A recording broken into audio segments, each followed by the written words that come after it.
Public live news channel. Uttar Pradesh में भागम भाग शुरू हो गई है। रेस इस तरह से शुरू हो गई है कि वोटर्स को अपनी ओर रिझाने के लिए हर प्रत्याशी पूरी तरह से कोशिश कर रहा है कि आखिर किस तरीके से वोटर्स को अपनी ओर रिझाया जाए। पूरी तरीके से तैयारियां शुरू हो गई है। कहीं लंबी लंबी रैलियां निकाली जा रही है तो कहीं वोटर्स को रिझाने के लिए नए नए तरीके से प्रयास किए जा रहे हैं। आज हम पहुंच चुके हैं वार्ड 42 में। आइए जानते हैं कि यहाँ का पार्षद कैसा होना चाहिए। इन 5 सालों में मौजूदा पार्षद ने क्या कार्य किया, अगर कार्य किया तो क्या किया। यहाँ की जनता का वोट किस आधार पर जाएगा, जाति के आधार पर जाएगा, विकास के आधार पर जाएगा, किस आधार पर जाएगा, यही जानने के लिए हम पहुँच चुके हैं। आइए जानते हैं प्रत्याशी को।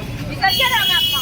नहीं जी, बताइए कि यहाँ के जो मौजूदा पार्षद हैं उन्होंने इन 5 सालों में क्या कार्य किए? इस 5 सालों में कोई कार्य उन्होंने नहीं किया। सड़कों की हालत बदतर है, हर चीज़ की हालत बदतर है, किसी का कोई काम नहीं हुआ। पूरी पब्लिक, पूरी जनता परेशान है। जितनी भीड़ मेरे साथ है वो इसीलिए है तो उन्होंने कोई काम करके नहीं किया। अच्छा, अगर आपको पार्टी चुनाव लड़ने का मौका देती है, जीत भी जाते हैं आप, तो पहला स्टेप क्या लेंगे यहाँ की जनता के? पहला स्टेप जो लेना है वो विकास जो है, सड़कें जितनी ख़राब है और पूरे घर ख़राब है, हमारे एरिया ख़राब है, इसको सही करना है और लोगों को सुविधा पूरी तरीके से पहुँचाने को चाहिए।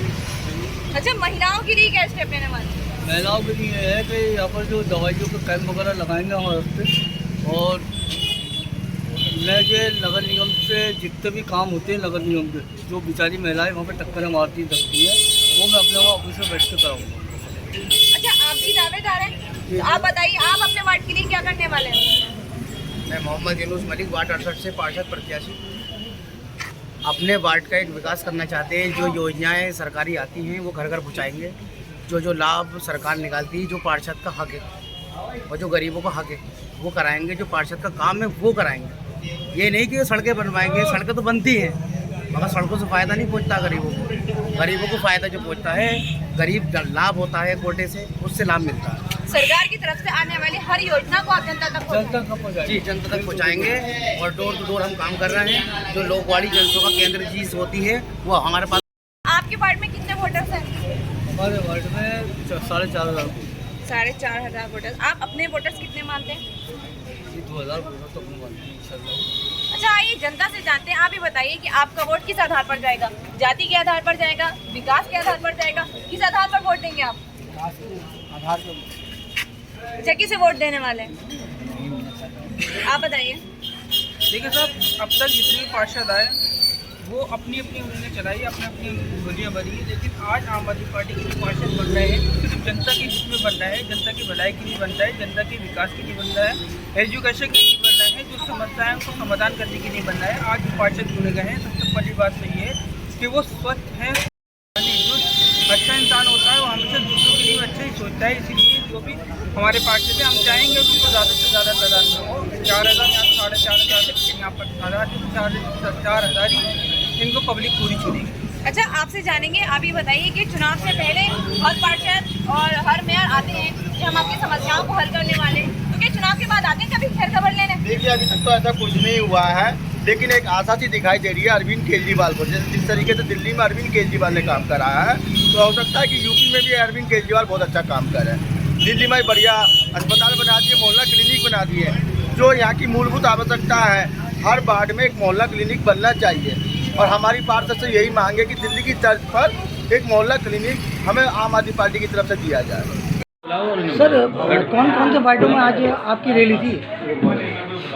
हम लोग उत्तर प्रदेश के प्रभारी माननीय संजय सिंह जी के आह्वान पर आम आदमी पार्टी प्रत्येक जनपद में, प्रत्येक वार्ड में, प्रत्येक नगर पंचायत के और प्रत्येक नगर पालिका क्षेत्रों में जो है झाड़ू चलाओ भ्रष्टाचार मिटाओ रैलियां हम लोग कर रहे हैं। क्योंकि पिछले 7 साल से उत्तर प्रदेश में जिस तरीके से नगर निगम, नगर पालिकाओं में भ्रष्टाचार व्याप्त है, अभी हम लोग जो है वार्ड 42 और वार्ड 68 की गलियों में घूम करके मोहम्मद यूनुस और नईम भाई के लिए हम लोग अभी प्रचार कर रहे थे। तो हमने यहाँ पे देखा कि नालियों की स्थिति उत्तर प्रदेश के सबसे बदतर गांव से भी बदतर है। हम पिछले कई वर्षों से मुरादाबाद को स्मार्ट सिटी का तमगा दे रहे हैं। यहाँ पर विकास के लिए 1000 करोड़ रुपए आ चुका है, लेकिन मैं नहीं समझ पा रहा हूँ कि आपके इस 42 और 68 वार्ड में 42 पैसे भी लगे हैं। जिस तरीके से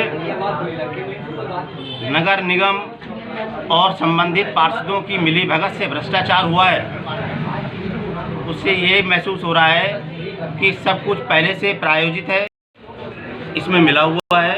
और जो पार्षद हैं यहाँ के, वो केवल और केवल अपनी जेब भरने का काम कर रहे हैं। कोई विकास नहीं हो रहा है। ना यहाँ पर मोहल्ला क्लिनिक है, ना यहाँ पर कोई डिस्पेंसरी है, ना यहाँ पर खड़ंजे हैं, ना यहाँ पे नालियाँ हैं। और तो और इतनी गंदगी है, मैं समझ रहा हूँ झाड़ू भी नहीं लगती होगी। नहीं, क्या मानते हैं आप कि पार्षद कैसे है कि पार्षद जिसका एक सीमित दायरा होता है, बहुत छोटा क्षेत्र होता है, वो अपने क्षेत्र में कम से कम जो मुख्य सड़कें हैं उनकी मॉनिटरिंग करे सुबह उठ करके, और ये तय करे कि वहाँ पर जो है 10 बजे तक नालियाँ साफ़ हो जाती हैं नहीं हो जाती हैं, वहाँ पे झाड़ू लग रहा नहीं लग रहा है, वहाँ पे गंदगी का क्या आलम है।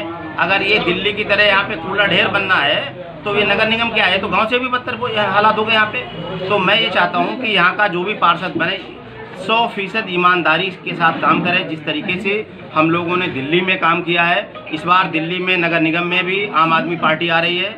वहाँ पर जो कूड़े के ढेर लगे हुए हैं उनके खिलाफ हम लोगों ने अभियान चलाया हुआ है। और इस बार दिल्ली का चुनाव जो है इस तरीके से हो रहा है कि विधानसभा का चुनाव भी पीछे रह गया है। नगर निगम दिल्ली का चुनाव बहुत ही अहम मोड़ पे है, और माननीय केजरीवाल जी रात दिन एक किए हुए हैं। उसी कड़ी में हम लोग गुजरात में भी हैं, और आप लोग देख रहे होंगे गुजरात में कितनी सीटें जीती मानते हैं? देखिए, गुजरात में हम पहली बार चुनाव लड़ रहे हैं।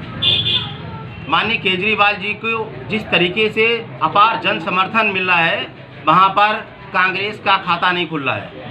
अब आप इस बात का अंदाज़ा लगा सकते हैं कि जहाँ पर एक पार्टी के पास जो है 67 विधायक थे, और अगर वहाँ खाता नहीं खुल रहा है तो विधायक का वो जो वोटर है वो कहाँ जा रहा है। जो ये जन सैलाब देखने को आम आदमी पार्टी बहुत प्लानिंग से काम करती है, और ये जितना जन सैलाब है इससे ज़्यादा वोट में तब्दील होगा, और हम फुल फ्लैश सरकार गुजरात में बनाने जा रहे हैं, जो हिंदुस्तान के इतिहास में मतलब एक नई बात है।